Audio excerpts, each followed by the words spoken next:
Clip number 232۔ اس clip میں آپ قرآن پاک کی سورہ مائدہ کی آیت نمبر 3 اور 4 کی تلاوت، ترجمہ اور تفسیر قرآن صراط الجنان سماعت فرمائیں گے۔ بسم اللہ الرحمن الرحیم۔ ترجمہ: اللہ کے نام سے شروع جو نہایت مہربان رحمت والا ہے۔ حرمت علیکم المیتۃ والدم ولحم الخنزیر وما أهل لغیر اللہ به والمنخنقۃ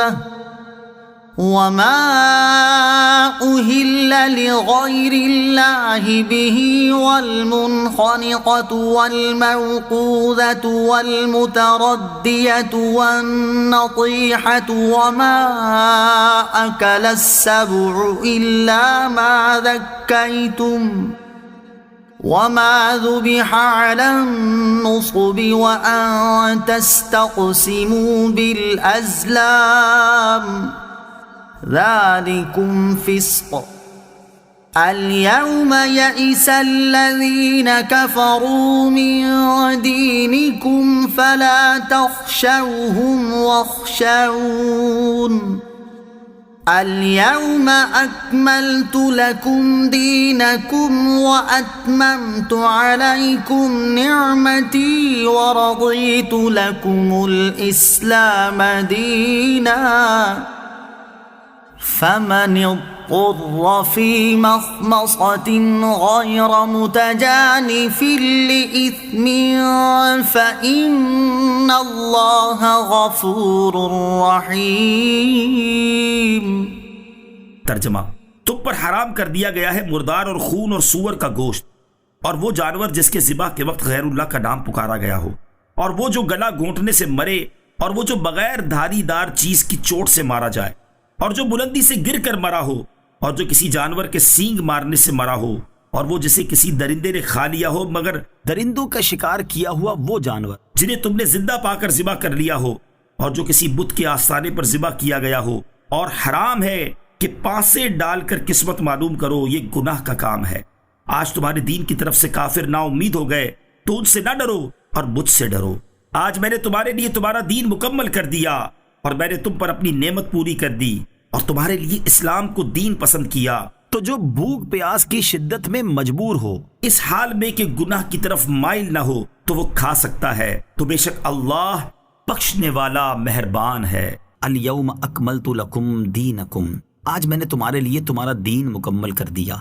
تکمیل دین سے متعلق یہ آیت مبارکہ حجۃ الوداع میں عرفہ کے روز جمعہ کے دن عصر کے بعد نازل ہوئی، اور بتا دیا گیا کہ حرام و حلال کے جو احکام ہیں وہ اور قیاس کے قانون سب مکمل کر دیے۔ اسی لیے اس آیت کے نزول کے بعد بیان حلال و حرام کی کوئی آیت نازل نہ ہوئی، اگرچہ واتقوا یوما ترجعون فیہ الی اللہ نازل ہوئی، جو وعظ و نصیحت پر مشتمل ہے۔ بعض مفسرین کا قول ہے کہ دین کامل کرنے کے معنی اسلام کو غالب کرنا ہے، جس کا یہ اثر ہے کہ حجۃ الوداع میں جب یہ آیت نازل ہوئی تو کوئی مشرک مسلمانوں کے ساتھ حج میں شریک نہ ہو سکا۔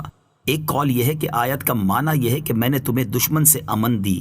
ایک قول یہ ہے کہ دین کا اکمال یعنی مکمل کرنا یہ ہے کہ وہ پچھلی شریعتوں کی طرح منسوخ نہ ہوگا اور قیامت تک باقی رہے گا۔ وَأَتْمَمْتُ عَلَيْكُمْ نِعْمَتِي، اور میں نے تم پر اپنی نعمت پوری کر دی۔ مراد یہ ہے کہ مکہ مکرمہ فتح فرما کر میں نے تم پر اپنی نعمت پوری کر دی۔ مکہ مکرمہ کی فتح اللہ عز و جل کی عظیم نعمت تھی۔ وَرَضِيتُ لَكُمُ الْإِسْلَامَ دِينًا، اور تمہارے لیے اسلام کو دین پسند کیا، یعنی میں نے تمہارے لیے دین کے طور پر اسلام کو پسند کر لیا کہ اس کے سوا کوئی اور دین قبول نہیں۔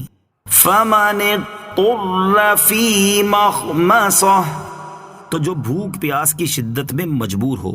اس آیت کا مطلب یہ ہے کہ اوپر حرام چیزوں کا بیان کر دیا گیا ہے، لیکن جب کھانے پینے کو کوئی حلال چیز میسر ہی نہ آئے اور بھوک پیاس کی شدت سے جان پر بن جائے، اس وقت جان بچانے کے لیے بقدر ضرورت کھانے پینے کی اجازت ہے۔ اس طرح کے گناہ کی طرف مائل نہ ہو، یعنی ضرورت سے زیادہ نہ کھائے، اور ضرورت اسی قدر کھانے سے رفع ہو جاتی ہے جس سے خطرہ جان جاتا رہے۔ يسألونك ماذا أحل لهم قل أحل لكم الطيبات وما علمتم من الجوارح مكلبين تعلمونهن مما علمكم الله فَكُلُوا مِمَّا أَمْسَكْنَ عَلَيْكُمْ وَاذْكُرُوا اسْمَ اللَّهِ عَلَيْهِ وَاتَّقُوا اللَّهَ إِنَّ اللَّهَ سَرِيعُ الْحِسَابِ۔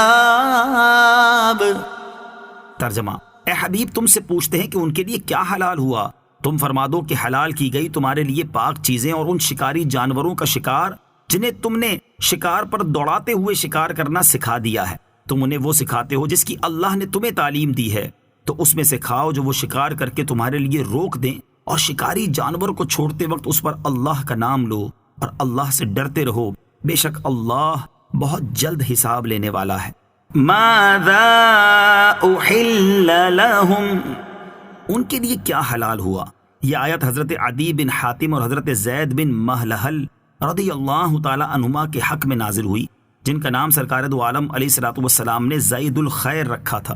ان دونوں صاحبوں نے عرض کی، یا رسول اللہ صلی اللہ تعالی علیہ وسلم، ہم لوگ کتے اور باز کے ذریعے سے شکار کرتے ہیں، تو کیا ہمارے لیے حلال ہے؟ اس پر یہ آیت کریمہ نازل ہوئی۔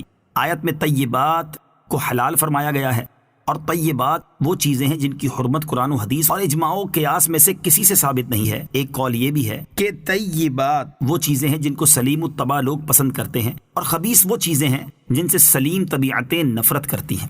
اس سے معلوم ہوا کہ کسی چیز کی حرمت پر دلیل نہ ہونا بھی اس کی حلت کے لیے کافی ہے۔ الجوارح، شکاری جانور، شکاری جانوروں سے کیا ہوا شکار بھی حلال ہے، خواہ وہ شکاری جانور درندوں میں سے ہوں جیسے کتے اور چیتے کے شکار، یا شکاری جانور کا تعلق پرندوں سے ہو جیسے شکرے، باز، شاہین وغیرہ کے شکار۔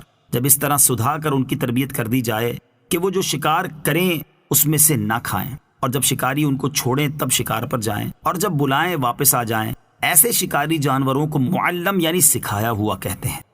مما امسکن علیکم، جو وہ شکار کر کے تمہارے لیے روک دیں، یعنی تمہارے سدھائے ہوئے شکاری کتے یا جانور جب شکار کر کے لائیں اور اس میں سے خود کچھ نہ کھائیں تو اگرچہ جانور مر گیا ہو تب بھی حلال ہے، اور اگر کتے نے کچھ کھا لیا ہو تو حرام ہے کہ یہ اس نے اپنے لیے شکار کیا۔